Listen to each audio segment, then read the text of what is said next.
Jamie Oliver is one of the most popular chefs on British television. He's famous for his recipes, his restaurants, and his informal style. In this programme, he drives down to the southwest of England with friends from his restaurant. And while they're having fun on the beach, he cooks a salmon with fresh herbs.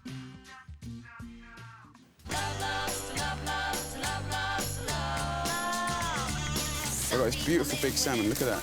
It's a really fantastic way of cooking fish.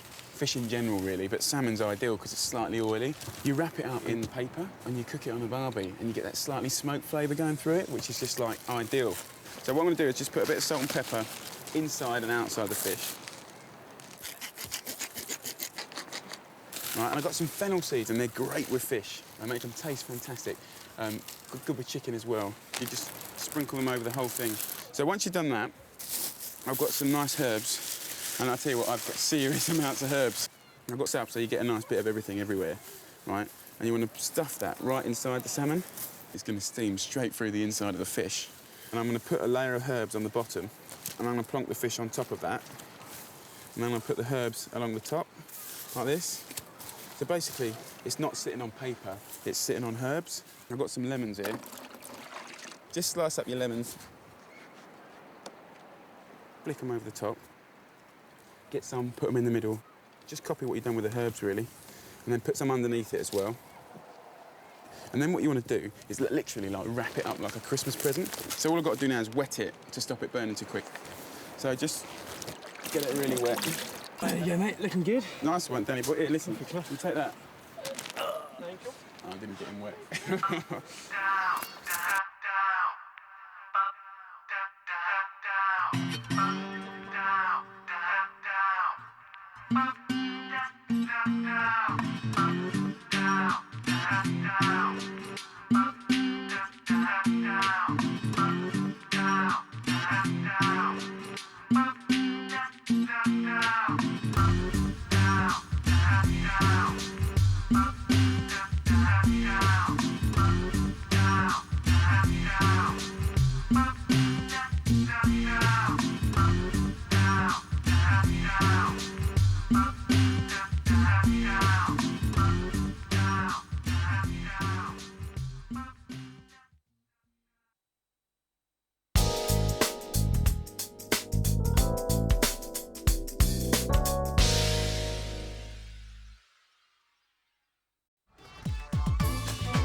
I'm Darren Govindasamy, I'm 27 years old and I'm a dentist, and during the week I live in Docklands and I'm back home in Purley with my family on the weekends. My name is Kavita Sedov. I'm a 24-year-old IT consultant and I live in Osterley in West London. Darren and Kavita are both young and single. They don't have a girlfriend or a boyfriend. But tonight, they're trying a new way to meet someone special. Speed dating. I'm up for new things and I've had failed introductions in the past. I mean, in the last few months I've had quite a lot going on and they've not been very successful at all. It's the first time I'm doing it, so you can just speak to them for apparently you speak to them for about 3 minutes and then you get a good idea whether they interest you or not. And it's a great way of meeting new people because I'm bored of meeting the same people, and I think it's quite exciting to sort of meet different people, you know, in the space of one night. You're not under any pressure, apart from the time, you're not under any pressure at all. My ideal girl should be down to earth, pretty, good sense of humour, and from a similar professional background. Just looking for a guy with immense intellect. I'd like to have someone I can have a stimulating conversation with, as opposed to the boring guys I've been meeting. Someone who can make me laugh. The rules are simple. People can chat for 3 minutes. Then they complete a card with the other person's name and tick yes or no. Please move on to your next date. If 2 people tick yes, then the organisers exchange their email addresses.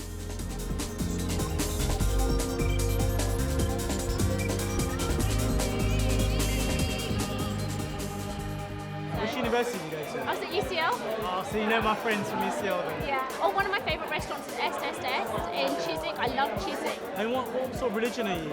I'm Hindu. I'm Hindu Punjabi. I'm Hindu as well. I love sort of chilling at bars. I love eating out. I love my walks in the park. And the result? Make a note of that, actually. They both ticked yes. Success.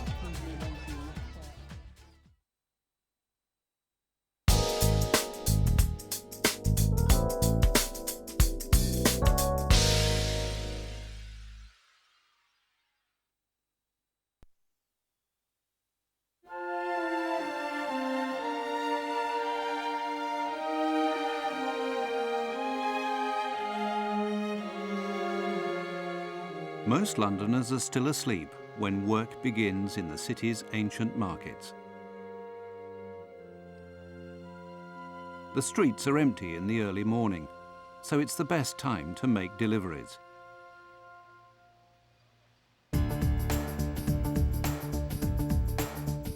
It's an hour or two later, and office workers are arriving from the suburbs. More than 3 million people travel into London every day. Tourists soon appear, keen to take a ride on the London Eye or visit museums and famous sites like the Tower of London before they become too busy.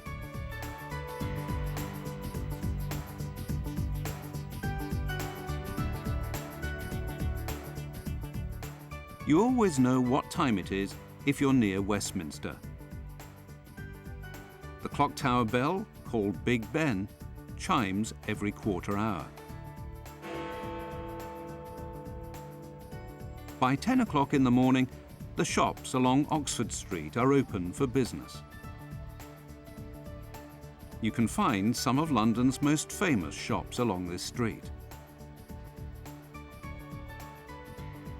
Nearby is Covent Garden, a lively neighbourhood with trendy boutiques and market stalls.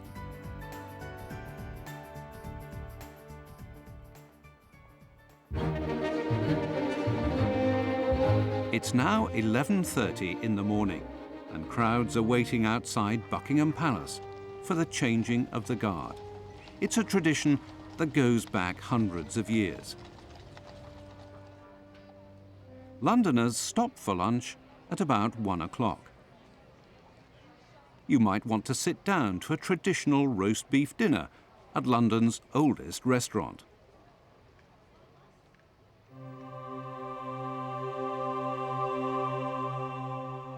The river is like a highway. Tourist boats run up and down the Thames, passing landmarks like the Houses of Parliament and St. Paul's Cathedral. It can rain any day of the year in London, so be prepared for wet weather.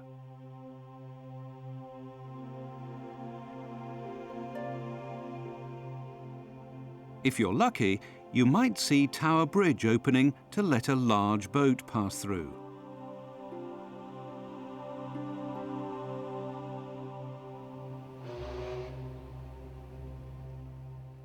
People visit London's green parks in the afternoon to walk or just sit for a while and relax.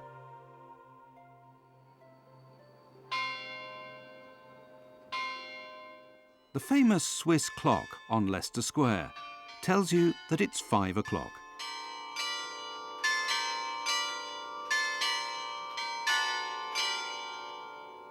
This is the time that London's evening rush hour begins.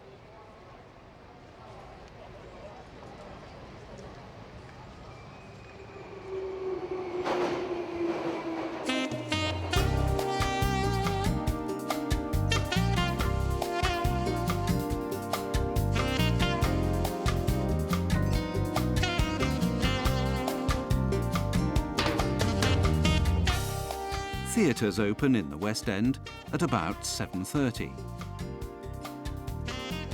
Many of the world's best-loved plays and musicals were first staged here. Restaurants are busy at this time of night, and so are the cinemas. Londoners don't stop having fun when the pubs and restaurants close. from about 11 o'clock, people start queuing outside the clubs.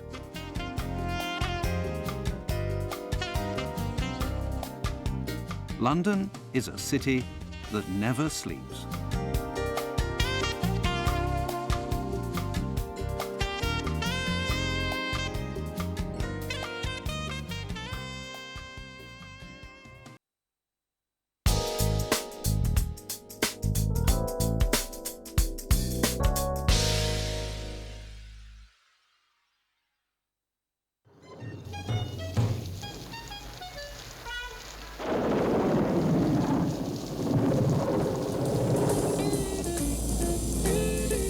We're going where the sun shines brightly.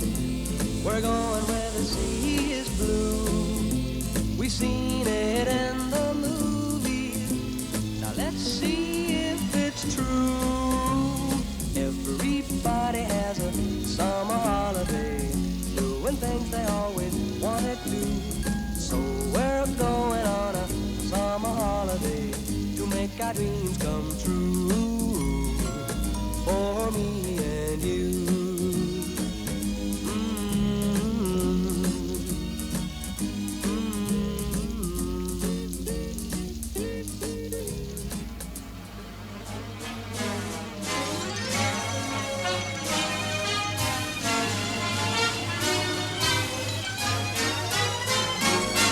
I've got it!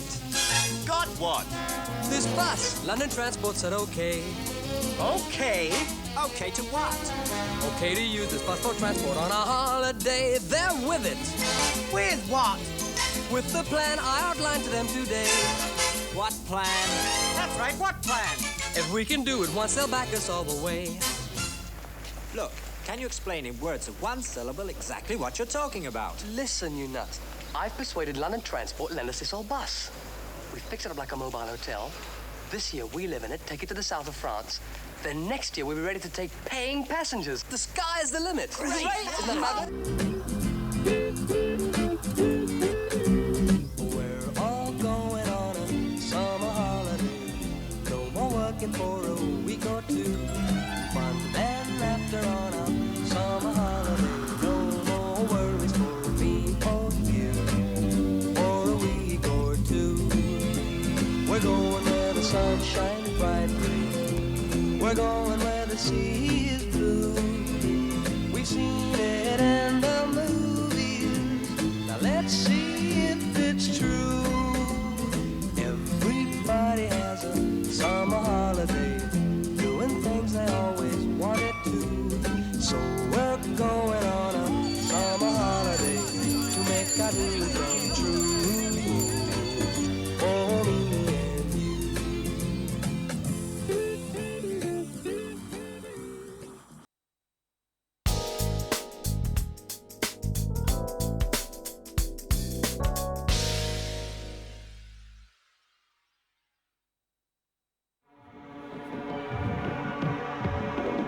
Desert covers a fifth of the Earth's surface, and of all the deserts, the Sahara is by far the biggest.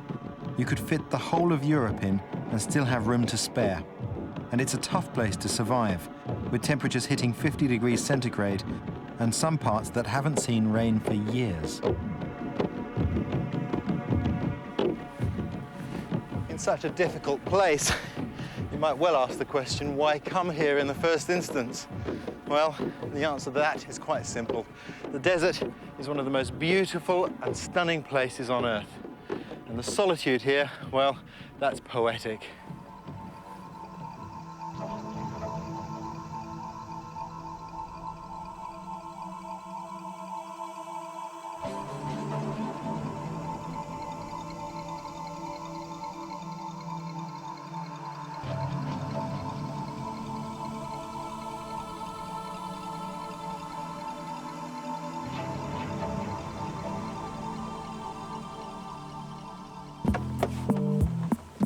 The first rule of desert survival is always stay with your vehicle. And the second rule, get in the shade.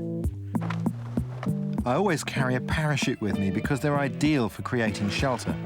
And that's another reason why you should always stay with your vehicle. It's not just the most visible thing you've got, it's a huge emergency kit.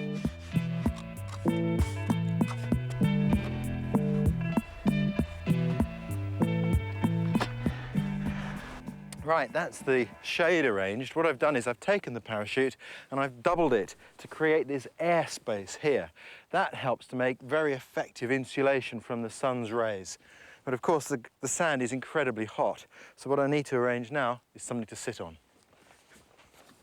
The great thing about Land Rovers is you can easily lift out the seats. Just what I need.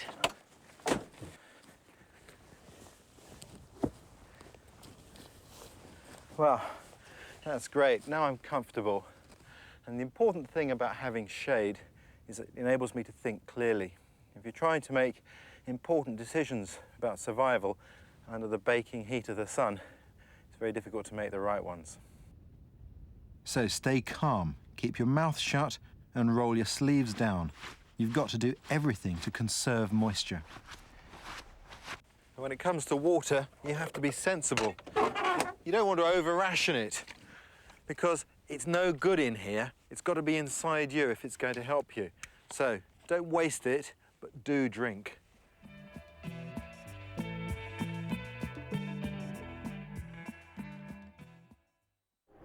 Stuck in the desert with your water running out, you need to make sure you're doing everything you can to help people searching for you. Now the sun's going down, I can start to make a sign that can be seen from the air. This V shape is internationally recognized as a distress signal, but you want to be seen day and night. Got to be careful when doing this. Keep my eyes open for scorpions. The last thing I want now is to be stung. No rubbing sticks together now. Use what you've got, and the vehicle's fuel will save a lot of effort in my attempt to attract rescue. Now all I've got to do is wait for nightfall.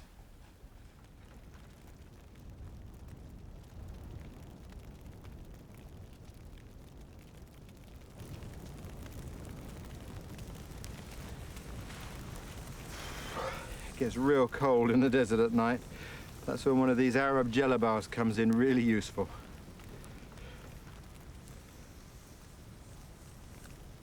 I feel like Obi-Wan Kenobi.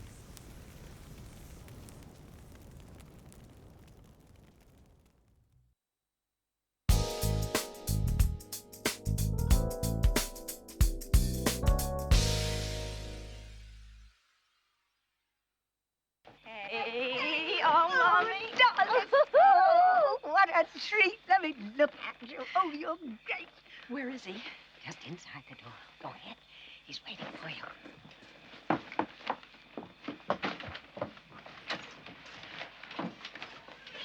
Hello, Norman.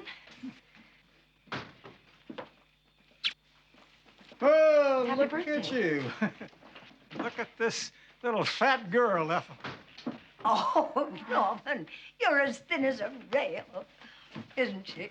Sure. Oh, my darling, I'm so glad you're home. Here, give me all those. I didn't think we were going to make it. We Oh. rented a car that explodes every 40 miles. Rented a car, huh? In Boston.